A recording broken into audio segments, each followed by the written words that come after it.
Let's start by assessing Tottenham's progression in the Champions League. A half-time in Marseille, they were a goal behind and dropping into the Europa League, but a second-half comeback with a stoppage-time winner means they top the group. Let's get some reaction to that win. Former Tottenham midfielder Michael Brown joins us now. Very good afternoon to you, Michael. It was certainly tense. Tottenham got the job done. How important was it simply to do that and have Champions League football after the World Cup? Well, it's extremely important, isn't it? And you're looking and thinking, is it meant to be? The game before, obviously, that controversy, and Marseille putting Tottenham under a lot of stress. First half performance as well questioned, but they got the job done, and credit where credit's due. Full determination from the players that were pushing right till the end, although under pressure, and to get that winner was a great success. And it takes a little bit of pressure off Spurs at the moment. They had to come from behind to win the game. It's the third game in a row they've had to come from behind. Two ways of looking at this. They've got great character and can fight back from going down. Or, what on earth are they doing going goals behind? Which one is it? Well, Rob, you're asking those questions. Very experienced. You know the answer. It's full credit to the players. They've come back. They're under intense pressure, difficult place to go. So I've got to give them the credit on this occasion because at times we do question the mentality of the players, this milkiness, this sort of soft underbelly that these players sometimes are questioned about. And I'm here saying that at times, how they don't grind results out. But that's a tough place under a lot of pressure. And you've seen the chances right at the end that Marseille could have won it. They went up. Hojbjerg, great determined run, still running forward right late on in the game. And they really needed that. Yes, they were behind at the weekend as well. So we've got to say there's character there. They are being questioned, but a couple of good results. And no one knows what this season is going to be like, really, is it? Because we've got the World Cup slap bang in the middle of it. It could be that Conte and his staff have got this perfectly planned. They're still getting results when not playing well, and after the tournament they'll hit their peak and be top gear, and off they'll go. Can you buy into that optimism? Listen, years of experience with Conte. I'm not sure he's planning that to be a late burner. They'll want to do better. They understand that. There's questions being asked about the style of play, some selections. But I think if they can win the next couple of games, obviously get into that break for the World Cup, I think it allows him more time on the training ground. And just for the players, I reckon the last period under Conte will be very, very tense because he's wanting to improve the groups. I think it'll come at a good time. And with this World Cup, we're not really fully understanding how it's going to affect squads, players. Will it change certain things in the run into the end of the season? And what is the pressure for Spurs? Where do they need to finish? What's going to be gained as a successful season under Conte? Last night, in fact, he looked more scary, didn't he? Sitting there unemotional. It terrified me. But as a player, how much of a difference does it make? Well, you know, when the manager's in and around it, he's on that touchline, you're looking over your shoulder and thinking, he's going to get after me straight away. But listen, I think the players are used to it now, aren't they? They're all eyes are on the detail, the camera angles, your stats, and GPS. Everything's there for everybody to see, and you're always accountable. So I think for that angle, it has changed slightly. But now listen, it was just a big result. That manager will have been desperate to obviously succeed. He'll realise no Champions League at this stage would have been a failure for Spurs.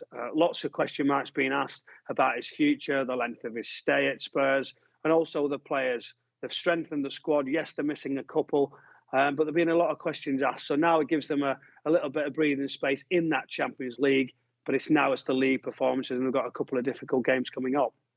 Yeah, they'll now be seeded, won't they, for the last 16?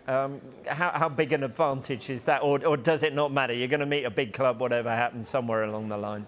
Well, at this stage in the Champions League, as we know, yes, it's ideal to be seeded, but you never know who's going to come your way. The ones that you expect to win, you don't always do. So I think you've got to say successful Champions League group stages, and now the wait for that draw. I think it's Monday, so these are the potential last 16 opponents. So there is some big ones that you'd want to avoid, I'm sure. But you've got to be delighted. Take it. It's the Champions League. Last 16, you're going to play some big teams. Yeah. One concern from last night, Son Heung-min coming off after that, was it clash of heads, elbow, whichever it was, it looked like it hurt, didn't it? Concussion protocols in the Premier League mean he could be out of the Liverpool game. How much of a miss would that be for a game like that? I think it's as well as you look at Liverpool at the moment, not performing well. Spurs under that little bit of pressure, winning certain games, and then games you'd say, are they going to be in top four? They're going to fight for higher than top four, and they haven't won those games. So this is a huge one that they want to set the tone.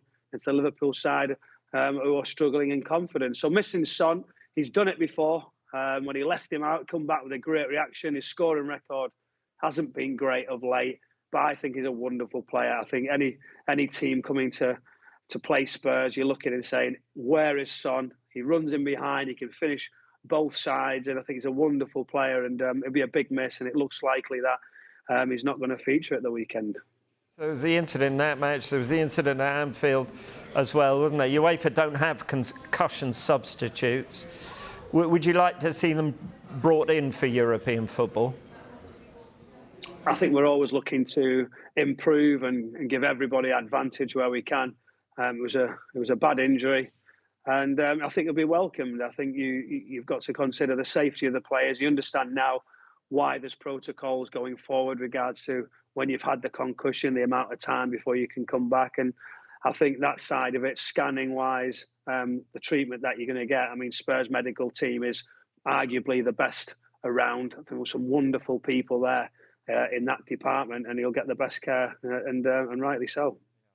Let's move on to Manchester City, shall we? In action tonight, they're already through. They won't be risking Erling Haaland for this one. Is this a chance for Pep to try out a plan B, maybe Julian Alvarez with a chance to show what he can do?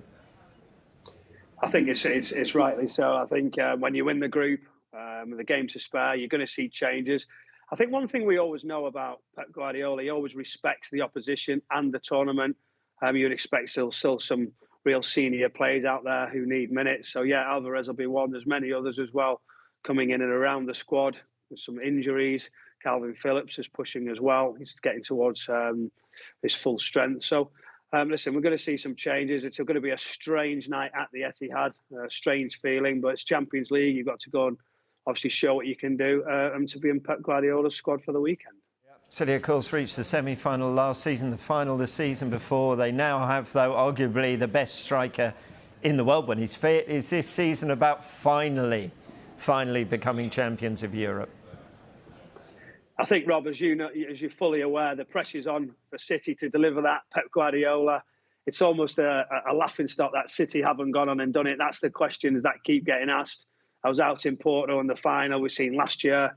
Obviously, City not doing it. I work for them regular, so I'm hoping I'm getting a trip to the final, and then hopefully this is going to be the season. It's been an incredible start. Haaland, especially what he's delivered, that goal record wasn't there at the weekend. Kevin De Bruyne delivers. It's a great sort of team ethic. They've got a great spirit down at City, and I think that'll be one thing they'll be desperately to go on to do. But Pep Guardiola still puts that Premier League first, which not only he gets the credit for when you're looking at team selection going into later stages of the Champions League, he has that huge respect for the Premier League, which sometimes can slightly hinder him.